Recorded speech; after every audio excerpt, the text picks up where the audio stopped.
यार वो बच्चियां इज्जत वाली हैं कि जो पर्दे में रहती हैं और जिनको किसी ने नहीं देखा, खुदा की कसम वो बच्चियां कीमती हैं।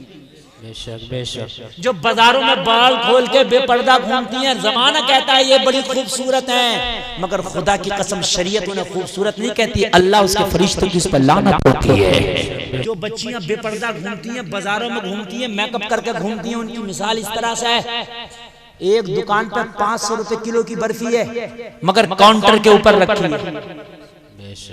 500 रुपए किलो की है मगर काउंटर के ऊपर रखी है। इस बर्फी की कोई औकात नहीं, मक्खी आएगी उस पर बैठेगी, जी हक है, गर्द आएगा उस पर गिरेगा, गुबार आएगा उस पर गिरेगा।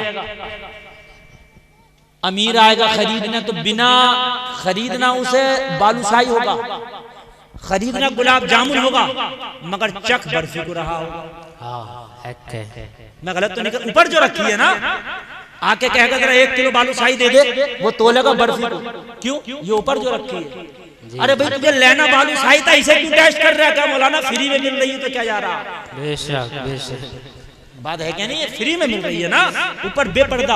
और मेरे भाइयों, एक पार्ले-जी का बिस्किट है, 5 रुपए का सिर्फ मिलता है, बड़ा गरीब है। कहाँ 500 रुपए, जिसे कलुआ मलुआ बथुआ नथुआ सब खा गए, जिसकी कोई औकात नहीं थी, मगर एक पार्ले-जी का बिस्किट जो बड़ा गरीब है, मगर बुर्का ओढ़े है, नकाब ओढ़े है, पर्दा डाले है, अपनी पॉलिथीन के अंदर पैक है। अरे आम तो आम, अगर कितना भी अमीर आ जाए, दुकानदार से कहे ये पार्ले-जी का बिस्किट टेस्ट करके दिखा दो, दुकानदार मना कर देगा, नहीं, इसकी पूरी कीमत अदा करना होगा, बाद में इसका मालिक बनोगे, इससे पहले टेस्ट नहीं कराया जाएगा। जो बच्चियां पर्दे में रहती है उनकी मिसाल इसी की तरह है, जो उनके मेहर अदा करते हैं वही उनके मालिक बनते हैं। हाय हाय हाय, सुभान अल्लाह, नारे तकबीर, नारे रिसालत, इस्लाहे मुआशरा कॉन्फ्रेंस, तालीमाते मुस्तफा, हजरत अल्लामा मुफ्ती गुलफाम साहब किबला, सरजमीने अलीपुर, नारे तकबीर, नारे रिसालत, सुभान अल्लाह। मेरे भाई ये पार्ले-जी का बिस्किट गरीब जरूर है मगर इज्जत बनाई है, इज्जत। कोई अमीर आए छू नहीं सकता, कोई अमीर आए टेस्ट नहीं कर सकता। क्यों? इसलिए कि इसने यार नकाब पहन रखा है। जो 5 रुपया अदा करेगा वो उसको खाएगा। और मेरे भाइयों, ये गरीबों की बच्ची जरूर है जो पर्दे में रहती है, इज्जत है, इज्जत। जो इनका महर अदा करेगा वही इनका हकदार बनेगा, और शरीयत में जो महर अदा कर दे वही हकदार है, और किसी का हक नहीं है। ओ नौजवानों, इन बूढ़ों के चाहने से कुछ नहीं होगा, इन बच्चों के चाहने से कुछ नहीं होगा। अगर तुमने चाह लिया तब खुदा की कसम होगा। और कान खोल के सुन लो, तुम सोचते हो कि मेरे घर में गुंडागर्दी ना हो मगर मैं बाहर गुंडागर्दी करता फिरूं, मेरी बहन बेटी पर कोई गलत नजर ना डाले मगर मैं दूसरों पर गलत नजर डालता फिरूं, तो तेरी सोच गलत है। मुस्तफा फरमाते हैं, अगर तू घपला करेगा, अगर तू हरामकारी करेगा, अगर तू हरामखोरी करेगा, तो तेरा बदला तेरे घर से, तेरी बहनों से दिया जाएगा। तवज्जो करना, तवज्जो। नबी फरमाते हैं ये तेरे घर से दिया जाएगा, तेरे घर से। बड़ा खतरनाक मामला है। आज किसी की बेटी अगर जींस में जाती है तो हमें बड़ी अच्छी लगती है, अपने घर अगर बेटी पे कोई नजर डाले तो बुरा लगता। मेरे भाई, अगर तुझे दूसरी की बेटी बेपर्दा अच्छी लग रही है तो कल तेरी बेटी भी किसी को बेपर्दा अच्छी लगेगी। बेशक बेशक, कान खोल के सुन ले।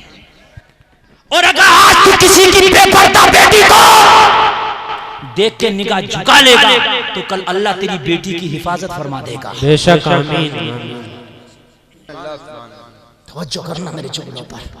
हजरत खालिद इब्ने वलीद एक नबी का सहाबी है, जिस मैदान में जाते थे लोगों फतह का झंडा उठा के अपने हाथ में लाते थे, फतह का सेहरा अपने सर बांध के आते थे। खालिद इब्ने वलीद ईसाइयों ने कहा खालिद को हराना मुश्किल है, अगर खालिद को हराना चाहते हो तो औरत के हुस्न के जरिए हरा सकते हो।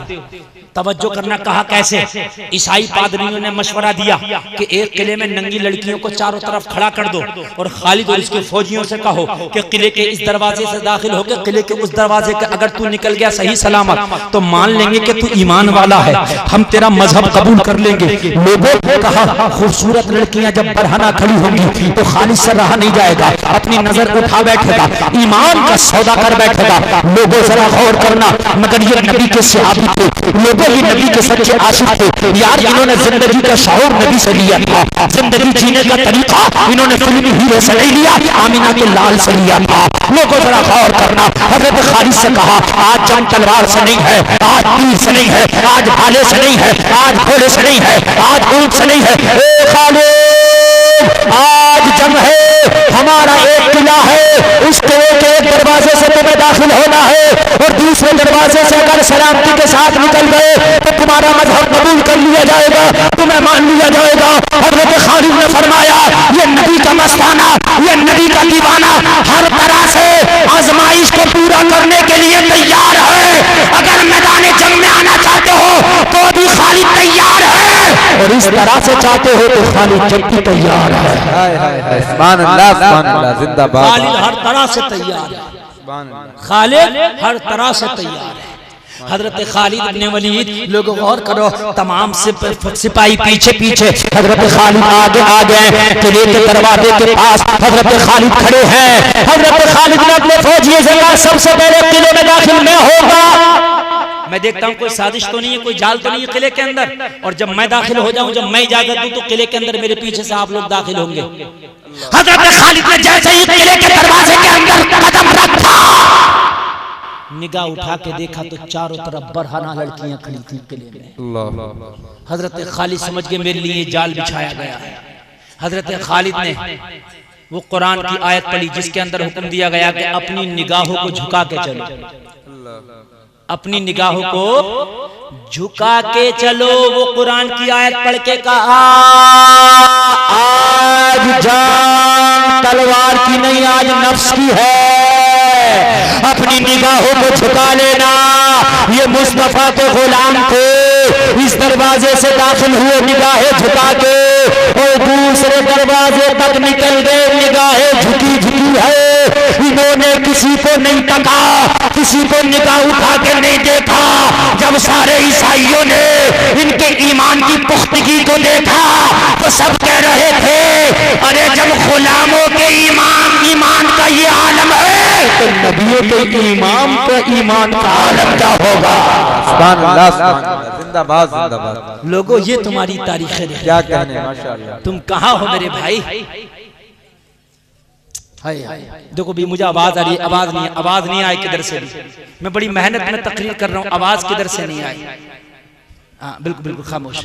बहुत बहुत अच्छा आप सुनने, बस इसी तरह से सुनते रहे। बस वहीं आइए। नबी ने कहा एक शख्स वो है जो पेशाब की छींटों से अपने कपड़ों को नहीं बचाता था। अल्लाह, याद है बुखारी की जो हदीस पढ़ रहा था मैं, इस वजह से इस पर अज़ाबे कब्र हो रहा है। अल्लाह। अब दूसरा सुनो, वअम्मल आखिरु फकान यमशी बिन्नमीमा। अल्लाह के रसूल ने फरमाया दूसरा वो है जो गीबत किया करता था। अल्लाह।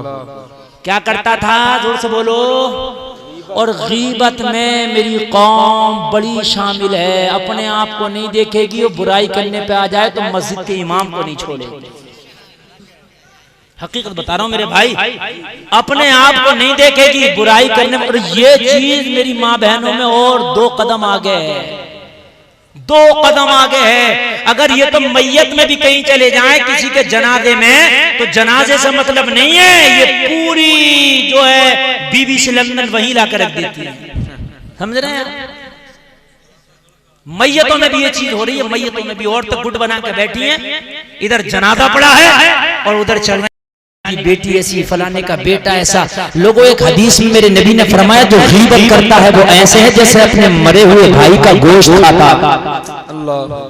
जो गीबत करता है वो ऐसे जैसे मरे हुए भाई का गोश्त खाता है। नबी नबी ने फरमाया तुम में कौन पसंद करेगा अपने मरे हुए भाई का गोश्त खाना? वो लोगों चुगली करने वाले की बख्शिश नहीं है। वो लोगों चुगली करने वाले को अल्लाह जब तक माफ नहीं करेगा कि जब तक वो माफ ना कर दे जिसकी तुमने चुगली करी है। अब कितनों की चुगली की होगी, सबसे माफी मांगना पड़ेगी। और चुगली क्या है? अगर किसी ने कह दिया फला बड़ा लंबा है, वो भी चुगली। फला बड़ा ठिंगना है, ये भी चुगली। उसकी दुकान अच्छी नहीं चलती, ये भी चुगली। वो ज्यादा खाता, ये भी चुगली। बहुत तेज खाता, ये भी चुगली। उसकी खेती अच्छी नहीं है, ये भी चुगली। उसकी मोटरसाइकिल खटारा अच्छी नहीं है, ये भी चुगली। उसका मोबाइल तो वही पुराना वाला, ये भी चुगली। हद ये है। अब तुम कहोगे मौलाना कौन कौन सी चुगली, हमें कैसे पता चले? तो एक जुमले में बता दूं कि कौन कौन सी चुगली है। इजाजत हो तो बता दूं। चुगली करना ऐसे है जैसे अपने मरे हुए भाई का गोश्त खाना। जिसकी चुगली की है जब तक वो माफ नहीं करे अल्लाह माफ नहीं कर सकता। इसलिए चुगली का बहुत खतरनाक मामला है।